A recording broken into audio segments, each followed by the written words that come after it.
Quero que você pegue a sua Bíblia. Eu tenho ministrado a série com você sobre os milagres de Eliseu.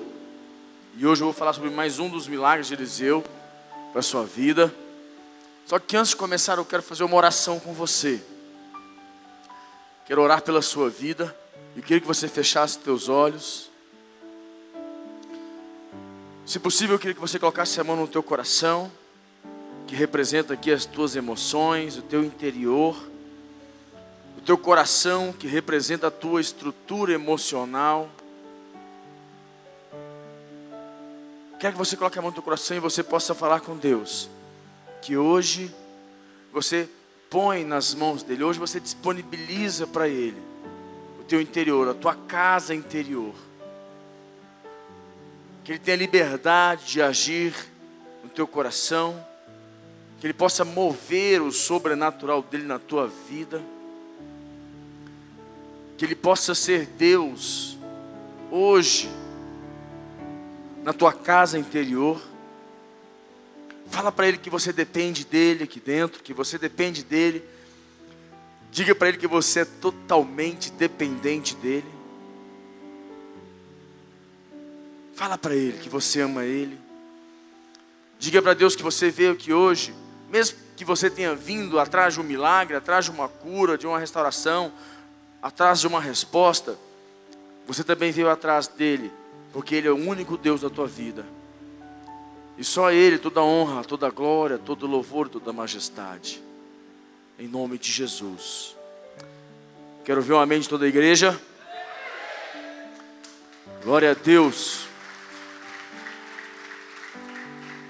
Igreja, eu quero trazer uma palavra de Deus para a sua vida. Eu quero que você abra comigo em 2 Reis, no capítulo 4. Vá comigo em 2 Reis, no capítulo 4. 2 Reis está lá atrás. Porém não muito. Eu tenho ministrado sobre os milagres de Eliseu, que foram 14 milagres. E esse milagre aqui é um milagre que me chama muita atenção. Eu já ouvi muita ministração sobre esse milagre aqui de Eliseu, mas hoje eu tenho algo para te falar sobre esse milagre. Que eu estava aqui orando, sentado aqui no cantinho, eu estava orando, falando com Deus. Falei, Deus, que eu possa fazer a diferença na vida do teu povo hoje, que eu possa ser a tua boca, que eu possa trazer vida no interior dos teus filhos. Eu falando com Deus, e Deus me trouxe uma direção dessa palavra. Em média, eu tenho ministrado 2 milagres de Eliseu por culto, mas esse aqui, Deus falou comigo de algo tremendo. Eu quero compartilhar com você. Eu quero que você, aqui no versículo 4 de 2 Reis, no versículo 6, ele diz aqui assim, capítulo 4, versículo 1. Certa mulher, das mulheres dos discípulos dos profetas, clamou a Eliseu dizendo: meu marido, teu servo, morreu, e tu sabes que ele temia ao Senhor. É chegado o credor para levar os meus 2 filhos para lhe serem escravos. Eliseu lhe perguntou: que te hei de fazer? Dize-me que é o que tens em casa. Ela respondeu: tua serva não tem nada em casa senão uma botija de azeite. Então disse ela: vai, pede emprestadas vasilhas a todos os teus vizinhos, vasilhas vazias, não poucas. Então entra e fecha a porta sobre ti e sobre teus filhos, e deita o teu azeite em todas aquelas vasilhas, põe a parte a que te estiver cheia. Versículo 5. Partiu, pois, dele e fechou a porta sobre si e sobre seus filhos. Estes lhe chegavam as vasilhas e ela as enchia. Cheias as vasilhas, disse ela a um dos filhos: chega-me aqui mais uma vasilha. Mas ele respondeu: não há mais vasilha nenhuma. E o azeite parou. Então foi ela e fez saber ao homem de Deus. Ele disse: vai, vende o azeite e paga a tua dívida, e tu e teus filhos vivei do resto. Quantos podem aplaudir o nosso Deus bem forte, que é maravilhoso, poderoso Deus? Deixa eu tentar te contextualizar aqui. Aqui mostra para mim, para você, que havia uma mulher. Ela era casada com um profeta. E casada com um profeta, ela tinha 2 filhos. E ela estava passando uma situação, uma necessidade financeira, onde ela gerou uma dívida. E ela precisava de uma resposta. Ela precisava que Deus fizesse um milagre na vida dela. E eu quero dizer para você hoje, eu quero começar te dizendo uma coisa muito importante. Se o que você tem não é suficiente para resolver o seu problema, quer dizer para você que o que você tem é suficiente para gerar o seu milagre. Às vezes você crê que você não tem nada que possa gerar um milagre na tua vida, mas eu quero dizer para você que se o que você tem não é suficiente para resolver teu problema, ele é suficiente para Deus fazer um milagre na sua vida para resolver teu problema. Pois Deus precisa da condição mínima. Deus precisa que você não tenha condição para que Ele possa suplantar a condição dEle, para que Ele possa vir e mostrar que Ele é Deus. Se você tem condição de resolver o teu problema, você não precisa de Deus. Ele já te abençoou para que você resolva. Mas quando nós não temos condição e nós precisamos de uma resposta, e nós não temos, o que nós temos na mão é uma semente. E essa mulher tinha uma semente em casa e ela não sabia. É muito importante que quando ela foi em direção ao profeta, não sei se você prestou atenção aqui, mas ela procurou o profeta. No entanto, quando ela saiu da presença dele, que fala aqui no versículo 5, partiu pois dele e fechou a porta sobre si. Quer dizer, ela foi ao encontro dele, ele deu a direção para ela do que fazer, e ela partiu dele, foi embora. Ela foi ao encontro do profeta, quer dizer, ela foi atrás da resposta dela, ela foi atrás de uma palavra que pudesse mudar a vida dela, ela foi atrás de uma direção, e ela encontrou aquela direção. O que eu quero que você compreenda no teu coração, muitas das vezes nós queremos que Deus faça um milagre de maneira substancial nas nossas vidas. Nós queremos que Deus apareça e que Deus faça algo que eu veja de maneira muito clara. E você não está entendendo que Deus vai te dar uma direção. Eu não sei se você compreende, mas muitos dos nossos problemas é falta de sabedoria. Quando, para você compreender a ausência de dinheiro na vida de muitas pessoas, não é porque ela não tem oportunidade, é porque ela não tem sabedoria. Quem tem sabedoria, cria oportunidades para gerar finanças. Cria. A sabedoria, ela é muito mais importante do que a questão financeira. Porque quem tem sabedoria, gera dinheiro, gera recursos, gera respostas. Eu sento como psicólogo com alguns casais, para tratar sobre casamento, às vezes com alguns jovens, em consultório, e conversando com eles. É impressionante como a falta de sabedoria tem gerado desgaste no casamento, a falta de sabedoria tem gerado conflito entre o relacionamento dos filhos com os pais, a falta de sabedoria, a ausência dela. E muitas das vezes nós queremos que Deus faça um milagre na vida do nosso cônjuge, que Deus faça um milagre na vida dos nossos pais, na nossa casa, na nossa empresa. E o milagre está em você, está em ti, dentro da tua casa interior. E você precisa disponibilizar aquilo que você tem dentro do teu coração, para que Deus faça o milagre que você precisa. Porque eu não sei se você entende, mas a palavra azeite ali quer dizer a unção. A unção quer dizer a presença do próprio Deus dentro de você, de maneira que Ele venha a ser tão pleno que você tenha a sabedoria, que você consiga trazer sobre si uma sabedoria que vem do Espírito Santo para a tua vida. Eu não sei se você sabe, mas a Bíblia diz que a sabedoria, existe a sabedoria do homem e existe a sabedoria que vem de Deus. É essa que nós temos que buscar, Porque a do homem é falha, a de Deus não. Ela é plena, ela é perfeita. Ela gera respostas duradouras e satisfatórias nas nossas vidas. E é essa que nós temos que buscar. É essa que eu e você devemos estar disponibilizando a nossa casa interior, para que Deus possa trazer azeite nas nossas vidas, de maneira que Ele traga para nós resposta de uma forma que às vezes nós queremos uma coisa física, e Deus está querendo te dar sabedoria de como fazer, de como lidar, de como tratar. Para você ter uma ideia, no meu casamento eu aprendi uma linguagem. No meu casamento, eu e a Priscila, nós tivemos nossos conflitos, de vez em quando ainda acontecem uns conflitos, que nós não somos perfeitos, nós temos uns conflitos, mas nós aprendemos a ter um diálogo. Eu aprendi a fazer perguntas para minha esposa. Eu aprendi a perguntar. Normalmente a gente sempre reage. Nós temos reações no relacionamento e não fazemos perguntas. E são as perguntas que te faz fazer diferença no teu casamento. Eu aprendi isso, fazer perguntas. Eu e minha esposa estamos conversando e a coisa deu uma encrespada. Eu começo a fazer perguntas para ela. E ela faz perguntas para mim.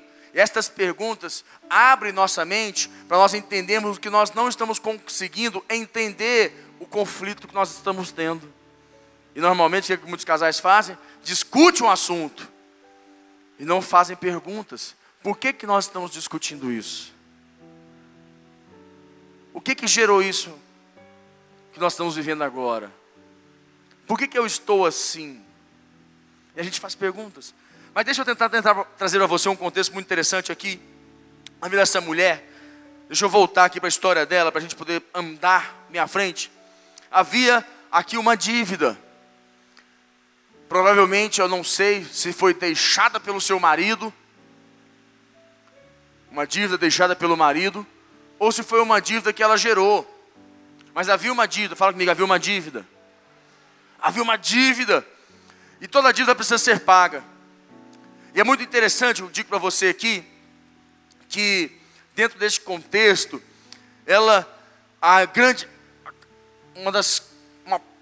uma chave, uma pérola dentro dessa palavra, é que era uma mulher que tinha uma dívida, mas ela também tinha um Deus. Quero que você compreenda que ela tinha um Deus e ela acreditava em Deus. O marido dela era sacerdote. E ela era uma mulher cristã, crente, acreditava em Deus. E nesse contexto aqui, essa mulher não sabia como pagar aquela dívida. Ela não tinha a sabedoria, a condição de como fazer algo de maneira que ela pudesse pagar aquela dívida. E chegou o credor e falou o seguinte: olha, já que você não vai me pagar, já que você não consegue me pagar, é o seguinte: os teus 2 filhos vão ser levados para pagar essa dívida. Os teus 2 filhos vão ser o pagamento. Vou fazê-los escravos, vendê-los e pagar a dívida. Entenda uma coisa, deixa eu tentar ampliar com você aqui de uma maneira bem clara. Eu acredito fielmente que essa dívida era financeira. Era uma questão de mantimentos ou empréstimo, que naquela época já existia, para quem não entende. Já acontecia. E eu acredito que essa dívida sim, era desta maneira. Mas deixa eu trazer para você uma revelação, deixa eu trazer para o teu interior um contexto, um conceito disso. Algo que eu estava orando ali, falando. Aquela mulher tinha uma dívida e essa dívida era sim financeira, mas Deus me deu essa revelação que muitas pessoas estão com uma dívida emocional. Existe uma dívida emocional no interior das pessoas, porque eu não sei se você entende, mas a palavra casa representa interior, a tua casa interior, o teu interior. E muitas pessoas estão com uma dívida na sua casa interior. E essa dívida que você tem, ela te impede de ter o quê? Uma plenitude do Espírito que te traga sabedoria. Quando tem plenitude do Espírito, tem sabedoria. Quando não tem plenitude do Espírito, a ausência da sabedoria sai. A ausência de sabedoria. Só fica do homem, e a do homem ela é falha. Você acha que você sabe, mas você não sabe.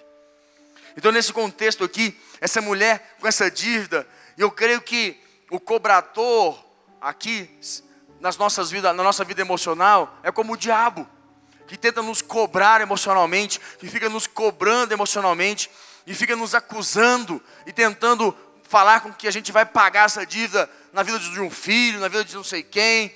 Quantas vezes você tem com pessoas que acham que vai acontecer maldade com os filhos pelo que elas fizeram? Quantas pessoas acreditam que muitas coisas ruins que vão acontecer com seus filhos é porque ela tem uma dívida dentro dela, que ela não quitou essa dívida, e ela vai ser cobrada na vida da família, e ela sofre com aquilo. Eu quero dizer para você, que o diabo não tem, a partir de hoje na tua vida, ele não tem mais autoridade para te cobrar essa dívida. A partir de hoje, Satanás não tem autoridade para poder acusar você, e nem autoridade para tocar na tua casa, na tua família, na tua empresa, nos teus negócios, em nome de Jesus. Quantas vezes você já escutou as pessoas falarem assim: aconteceu isso comigo porque minha empresa quebrou, sabe por quê? Eu estou pagando pelo que eu fiz. Quem já escutou pessoas falarem isso? Sabe por que eu estou andando a pé? Meu carro deu errado, porque eu estou pagando uma dívida.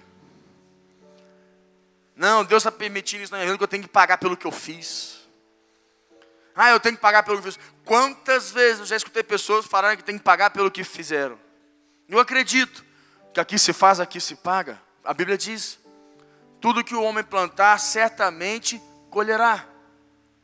Mas existe uma coisa que o homem tem que se lembrar. Entenda isso: que existe uma cruz, e um cabra veio, muito doido, morreu nessa cruz, para que eu e você não tenhamos que sofrer uma dívida que o diabo não possa nos cobrar. É isso que você tem que entender. E com essa morte da cruz, é isso que as pessoas não compreendem. Com esta morte de cruz, ele trouxe uma coisa maravilhosa chamada graça. Graça. O que quer dizer a palavra graça, igreja? Favor imerecido. A graça quer dizer favor imerecido. Você não merece, mas porque eu sou Deus, eu faço. Quer dizer, você não merece, mas porque eu sou pai, eu não sou como você, eu sou diferente, eu sou pai divino e não um pai natural, porque pai natural é mau. O pai eterno não. Ele derrama graça sobre as nossas vidas. Graça quer dizer favor imerecido. E eu quero que você entenda que eu entendo nessa condição. Eu estava orando ali, falando com Deus, que esse diabo fica te acusando, te cobrando, e cobrando ali essa mulher. E hoje, em nome de Jesus, sabe o que eu entendo? O diabo fica cobrando, porque, e quando a Bíblia fala sobre azeite, e o profeta chegou para ela e falou assim: o que você tem em casa? Ela falou: eu tenho um pouquinho de azeite. Um pouquinho de azeite. Primeira coisa, ela foi sincera, né? Ela falou: tem um pouquinho de azeite. Quem quer cura, quem quer crescer, fala a verdade. Aquelas pessoas que você chega para conversar com elas, eu vejo isso muito dentro de gabinete, consultório. Quando o cara senta para conversar comigo, ele começa a criar história, começa a conversar e falar de coisas tipo assim, não tem muito futuro. Eu já falo: olha, quando a gente termina a sessão, quando eu termino aquele momento ali com ele, eu falo: eu vou te falar uma coisa para você pensar para a nossa próxima atendimento, consulta. Fale a verdade, pois dela depende a sua cura. E ele fala assim: não, mas eu falei. Eu falei: só estou te falando isso. Pensa nisso. Quanto mais verdadeiro você for, quanto mais sincero, mais eu poderia te ajudar. E o cara começa a falar: aconteceu isso, mas foi porque aquilo. Não aconteceu aquilo, mas foi também porque não sei o quê. Ele começa, tudo que ele fala, ele justifica. Eu falo, tem hora que eu tenho vontade de perguntar: o que você está fazendo aqui? Você já sabe tudo, não é? Já sabe tudo. Então nesse contexto aqui, eu vejo essa condição, dessas pessoas que não entendem isso, não compreendem isso na sua mente, no seu coração. E essa mulher tinha só um pouquinho de azeite. Fala comigo: um pouquinho de azeite. Sabe o que quer dizer isso? Ela tinha só uma esperançazinha, desse tamanhozinho. A esperança dela estava desse tamanico, bem pequititinha. Mas quando ela falou com o profeta deu uma palavra de vida para ela. E aquela palavra entrou no coração dela, na casa interior. E começou a mexer com a casa interior dela. De maneira que quando ela começou a enxergar o que ela poderia fazer para mudar a vida dela, ela começou a enxergar que se ela abrisse mão daquela dívida que estava aqui dentro dela, ela teria forças para mudar a casa dela, mudar a vida dela. E ela fez o quê? Foi e fechou a porta. O que é a palavra quando ela fala assim? Ela fechou a porta. Quer dizer, ela botou um limite. Ela estabeleceu um limite entre o meu passado, o que eu vivi e o que eu vou viver a partir de agora. A porta estabeleceu aquele limite, é o seguinte: Satanás, até hoje você me cobrou. Até hoje você me teve me cobrando, me azucrinando. Mas a partir de hoje, Satanás, eu fecho a porta para a tua fala, para tua cobrança, para tudo que você tem colocado no meu coração, todo o medo, toda a insegurança que você tem estabelecido dentro de mim. Eu fecho essa porta. E a partir de hoje uma nova porta se abre. A porta para a fé, para a segurança, para aquilo que Deus quer na minha vida.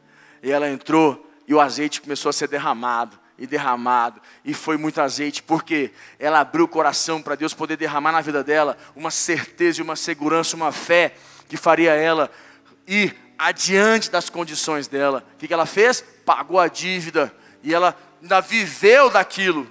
Nossa, isso fala, gente, isso é tremendo demais. Quando ela fala, ela pagou a dívida, o que ela fez? Ali, com certeza, como eu falo para você, a dívida ali era financeira, ela existiu. Mas eu estou indo para uma condição interior das nossas vidas, e nós vivemos assim. E a Bíblia diz que, com certeza, como a Bíblia diz aqui, eu vou bem para o contexto prático da palavra, diz que ela pegou e pagou a dívida. Pronto, essa pergunta define de uma maneira simples. Ela pagou a dívida. Pronto, acabou. Mas para mim, isso não, a questão não é essa aqui. A questão que para mim entra na condição emocional da situação, que ela estava totalmente desequilibrada, desesperada, angustiada. Mas ela decidiu no coração dela que ela não iria viver mais aquilo. E o desafio é você hoje, a decidir no teu coração que você não vai viver mais o que você tem vivido. Que você vai hoje fechar a porta do teu passado, do antes, das dívidas. Até você que está, se for o caso, em dívida financeira mesmo, você que está sendo cobrado, quer dizer para você que hoje Deus traz uma unção, um óleo na tua vida, que vai te dar sabedoria suficiente para você pagar cada uma dessas dívidas, para você pagar cada uma dessas situações. Você vai gerar recursos, você vai gerar respostas. Deus vai mudar a tua história a partir de hoje. Mas você precisa, aqui dentro, o que está aqui dentro de você? O que está na tua casa? O que está dentro de você que você precisa colocar no altar? Que você precisa disponibilizar para Deus gerar o milagre na tua vida? Você sabe. Aquilo que te prende, aquilo que te deixa ainda inseguro. Qual é o sentimento? Qual é a pessoa? Qual é a condição?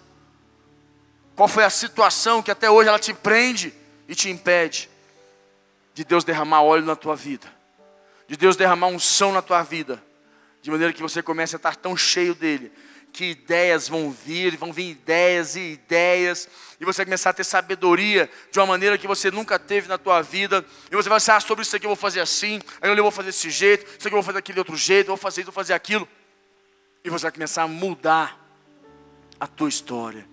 Quantos creem que esse dia é hoje para a tua vida, em nome de Jesus? Você pode aplaudir bem forte nosso Deus. Eu vejo isso, igreja. Estava faltando óleo na vida dessa mulher. Estava faltando óleo na casa dela. Por isso que ela falou, só tem um pouquinho de azeite. Faltava óleo na vida dela. Faltava unção de Deus na vida daquela mulher. E Deus traz óleo para curar sua casa interior.